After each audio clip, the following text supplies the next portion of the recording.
व्यक्तं येन भूतले स्वयं रूप कदा मह्यं ददाति स्वपदान्तिकं वन्देऽहं श्रीगुरु श्रीयुतपदकमलं श्रीगुरून् वैष्णवांश्च श्रीरूपं साग्रजातं सगन् रघुनाथं वितं तं सजीवम् साधुवैतं सावधूतं परिजनसहितं कृष्ण चैतन्य देवं श्री राधा कृष्ण पादान् सैगन् ललिता श्री विशाखान्वितांश्च हे कृष्णा करुणा सिंधु दीनबंधु जगत्पते गोपेश गोपिका कांता राधा कांता नमस्तुते ताप्त कांचना गौरंगी राधे वृंदावनेश्वरी वृषभानुसुते देवी प्रणमामि हरिप्रिये वाञ्छकल्पतरुभ्यश्च कृपा सिन्धुभ्यैव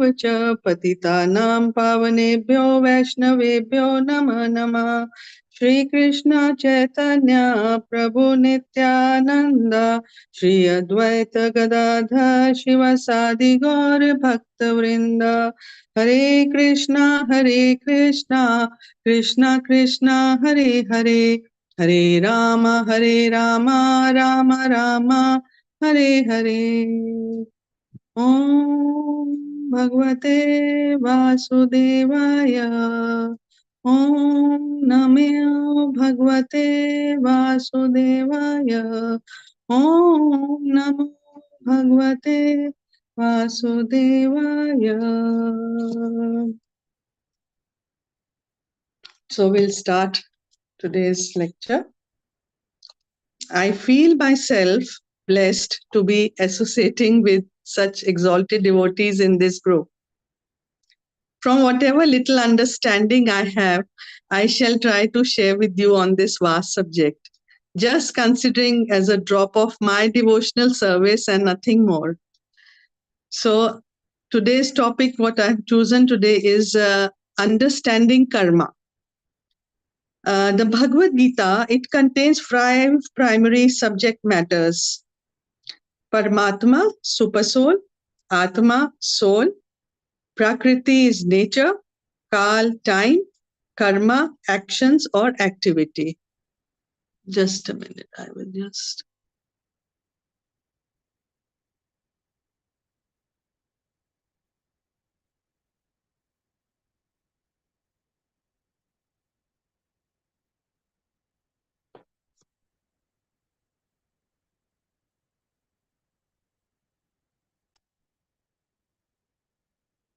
Out of these, first 4 are eternal, but karma is material.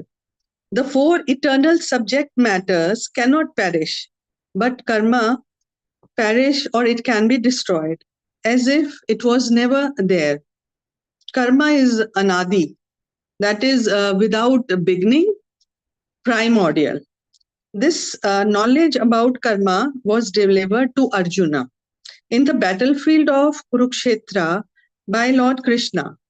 When Arjuna was bewildered at that time of battle, he asked Lord Krishna that, "Why do you want to engage me in the ghastly warfare?"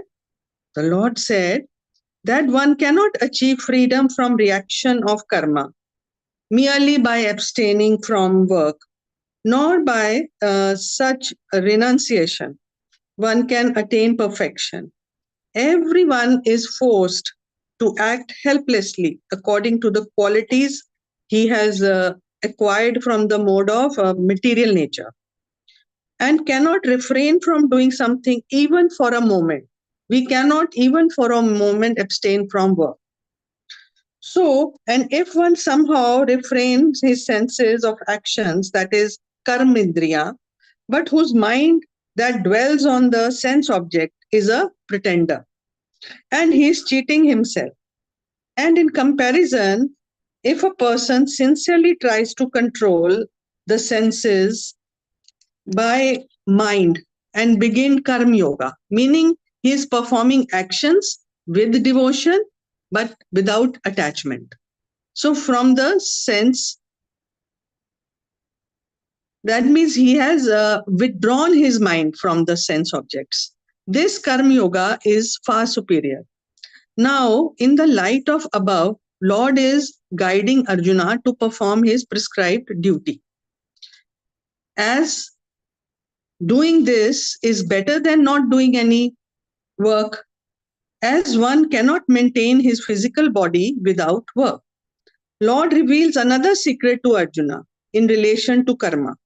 He declares that any work done as a sacrifice for Vishnu has to be performed, and that shall not create bondage.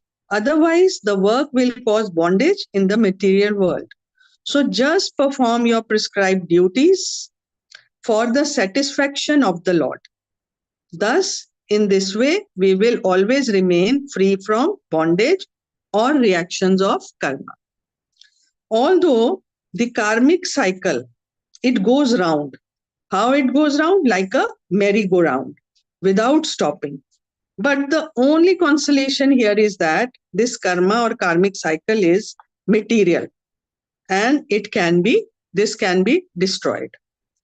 In the beginning of creation, when Lord created men, women, demigods, along with it, sacrifices for Vishnu were also created. Work done as yajna or sacrifice to Vishnu, it fulfill all the desires of living happily and achieving liberation. This is the proper way of performing your karmic duties, and one remains free from bondage of karma also. So, this is what? Karma Yoga. Those who worship demigods through prescribed methods, they enjoy material gifts but remain bound in karmic reaction. These people are also said to be bereft of knowledge because they waste their precious human life for mundane activities, gains. Such people are called karmis. Bhagavad Gita 7.20. Here it is as spoken by the Lord. I'm going to share it. 1 minute. Yes. Kama stai hrita jnana prapadyante devata tam niyamam asthaya prakritya niyata swaya. Those whose intelligence has been stolen by material desires surrender unto demigods and follow the particular rules and regulations of worship according to their own nature. The next class of people are those who have utter disregard for Vedic injunctions and live their life for animalistic needs only. Such karma is called vikarma, and such people are called vikarmi. Bhagavad Gita 3.12 defined by the Lord.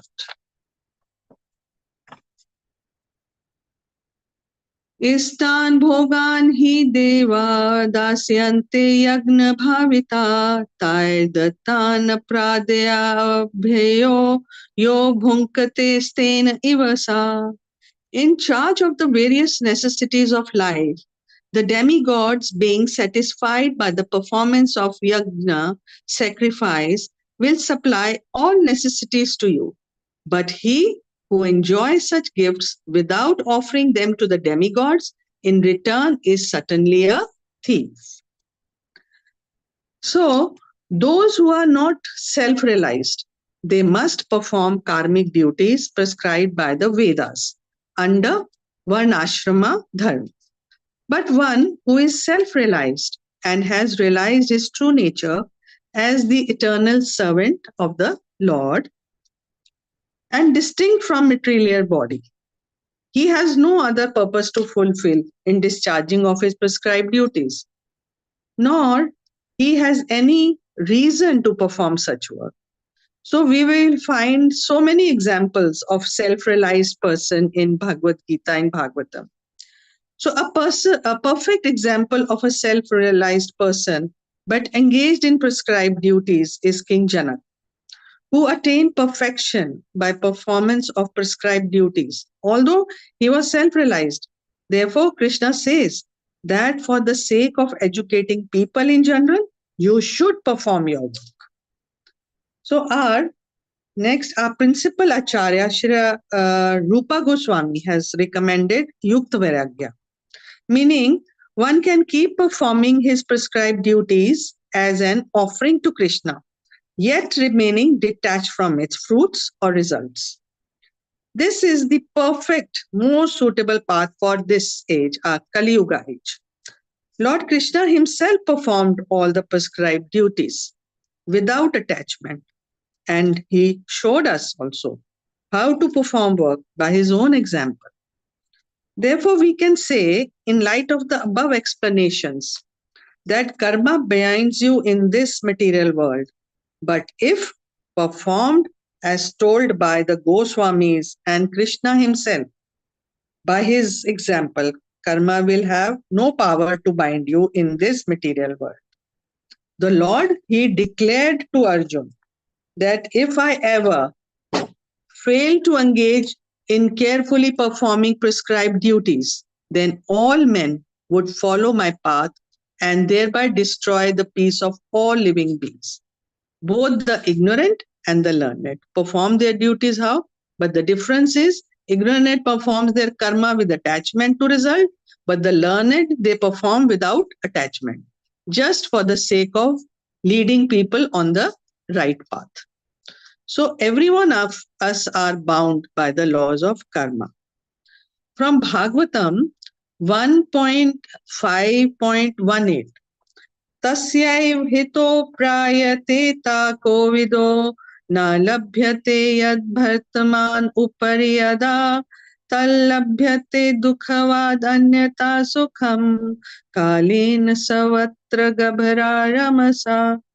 Persons who are actually intelligent and philosophically inclined should endeavor only for the purpose but at end which is not obtainable even by wandering from the topmost planet Brahmloka down to the lowest planet Patal. As far as happiness derived from sense enjoyment is concerned, it can be obtained automatically in course of time, just as in course of time we obtain miseries even though we do not desire them. Prabhupada says, we have got our destiny, so much happiness and so much distress. This is a mixture. In this material world, you cannot have unadulterated happiness. That is not possible. You cannot change it. This is the law of nature. Suppose you have given rupees 100 to a poor man. This means the poor man has to pay you rupees 400 in the next life with interest. This is the law of karma. So next now example of understanding the law of karma. Anything good action or bad action, we have to suffer or enjoy. We cannot escape it. But if you sacrifice for the cause of the Supreme Lord, that has no reaction. Prabhupada lecture on Bhagavad Gita 4.14, April 3, 1974. He explained that as Krishna has prescribed this law of karma for systematic life of all the conditioned souls, that does not mean that Krishna is one of them. Krishna is not bound by the law of karma. Not only Krishna, but Krishna's devotees also. Iti mam yo bhajanti karma bhi na sabadhyate. Krishna gives us the prescription how to live in this conditioned state, but he is not one of us. He is transcendental. Therefore, he says, Na mam karmani limpati. There is no work that affects me. This is also 4.14. Now, from Indra, the king of heaven, to the living entities living on earth, everyone is bound by the law of karma. I'll just change.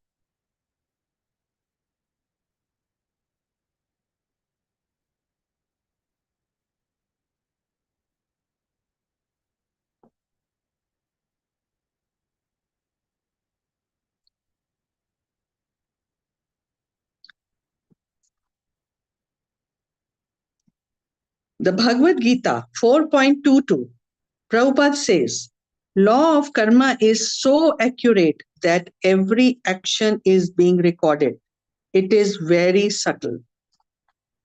4.23. Yatra labha santushto dvandvavatito vimatsara samasiddhaiva asiddhau cha kritvapi na nibadhyate. He who is satisfied with gain, which comes of its own accord, who is free from duality and does not envy, who is steady in both success and failure, is never entangled, although performing actions. In another lecture on Srimad Bhagavatam 1.5.33, Vrindavan, August 1974, Prabhupada stated, if you live only on sense gratification, then you become entangled in the law of karma. Karma is your activity, should be dovetailed in the matter of satisfying the Supreme Lord. That is the way of devotional service, which will free you from this entanglement. One can never be liberated from the bondage of fruitative actions, karma. Even when one is great philosopher, but an ordinary man who has firm faith in the injunctions of the Lord, even if he is unable to execute, can become liberated from the bondage of law of karma. Prabhupada, Bhagavad Gita 3.31243, lecture, Los Angeles, January 1969. Therefore, from the above truths about karma, one can realize that although karma causes bondage, but it is not invincible and it can be destroyed if we sincerely and with faith accept the teachings of Prabhupada and take shelter of a bona fide spiritual master. Here, I would also like to share with you all a very enlightening understanding of our status in the hierarchy of the eternal associates. It was shared by His Holiness Bhakti Brahad Bhagwat Maharaj from South Africa in one of his seminars, which I was also lucky to attend. From top to bottom, this hierarchy I'm going to mention now. Number one is the eternal Gopi associates of Radha Kund. Then comes second, eternal Gopi associates in Govardhan. Then eternal Gopi associates in Vrindavan. Eternal Gopi associates Mathura Mandal. Then the eternal Gopi associates of Vaikuntha. Then comes Uttam Adhikari. Then Madhyam Adhikari. Then comes the Kanishta Adhikari. Then comes the Jnani. Then comes Karmi. Then there are fruitative workers. Then lastly come Vikarmis, people acting without guidance of Vedic knowledge. So finally, in the end, I would like to uh, conclude this subject with a very hopeful and inspiring realization of Prabhupada from his book, Science of Self-Realization, in which he mentioned that generally Krishna does not interfere in one's destiny, karma, but for his devotees, he can change destiny. Thank you very much. Hare Krishna.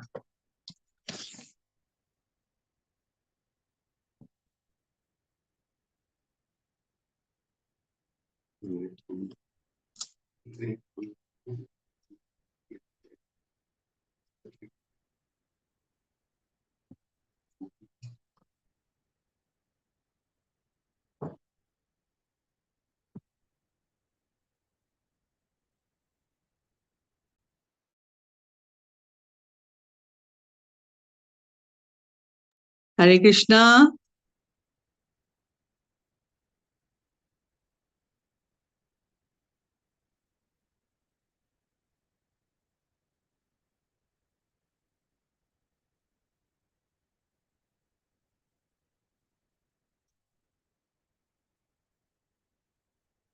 Hare Krishna. Nobody's here. Hare Krishna. Hare Krishna Mataji. Can you hear me? Yes, Mataji. Yes. Okay, I think nobody's, Mataji is not there, Govinda Mataji. Um,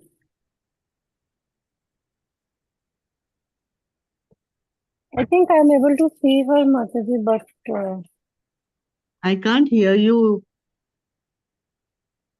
am I audible now, Mataji? No, very soft only I can hear. Sound is not there. Oh, okay. Just increase the volume. I think your volume is, mine is full. So, are you able to hear me now? Hare Krishna Mataji. Hare Krishna Mataji, are you able to hear me now? No, not yet. Oh, I don't know, maybe some problem at my end, that Mataji. Yes.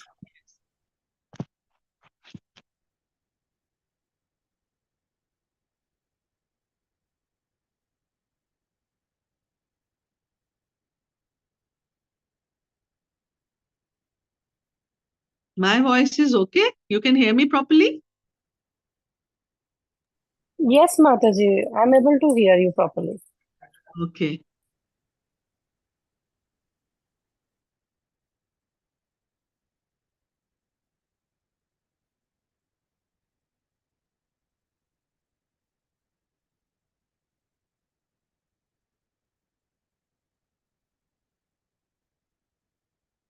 So we'll end the class here now. Mataji is not Okay. there.